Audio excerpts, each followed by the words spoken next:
छह चीजें अभिमान के लिए बहुत पुष्ट करती है। विद्या का अभिमान, रूप का अभिमान, जाति का अभिमान, कुल का अभिमान, समाज में महत्व का अभिमान, धन का अभिमान। ये सट कंटक देखे जहां रहे न भक्ति निदान। ये छह प्रकार का अहंकार जहां जागृत होता है वहां भक्ति महारानी कदम भी नहीं रखती है। वो केवल स्वांग करेगा संसार के रिझाने के लिए। शुद्ध भक्ति वहां प्रकाशित नहीं हो सकती जहां अहंकार। महाराज जी, क्या जीवन में केवल दुख ही हो तो ही भगवत भक्ति में वृद्धि होती है? किसका प्रश्न है? हाँ, जरूरी है। भगवान कृपा करें और हमें दुख दें, जिससे हमारे अंदर की वासना नष्ट हो और उपासना शुरू हो जाए। जब तक दुख नहीं पड़ता तब तक शरणागति नहीं होती।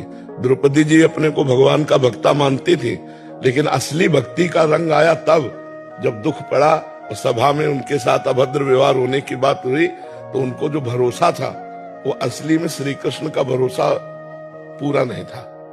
पहले पतियों का था, फिर समाज का था, फिर अपना था और बाद में श्री कृष्ण का था। नहीं था। ये पता कैसे चला?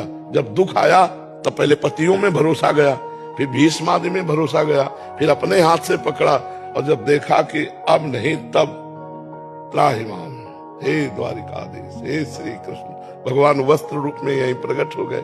हमें लगता है विपत्ति और दुख ये वो अमृत है जो भगवान से मिला देता है। यदि सत्संग हो तो, शर्त है यदि सत्संग हो तो, नहीं तो विपत्ति और दुख सबको प्राप्त हो रहा है, वो उसकी निवृत्ति के लिए और पापाचरण कर रहा है। अगर सत्संग हो तो विपत्ति और दुख भगवान से निश्चित मिला देता है।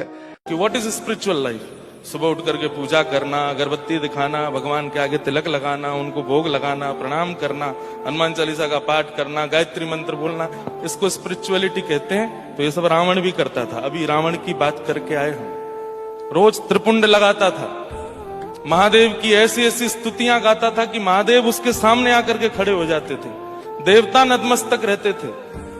सारे वो काम आते थे जो एक आध्यात्मिक व्यक्ति जीवन में अपनी दिनचर्या में करता है, पर उसका मन शुद्ध नहीं था।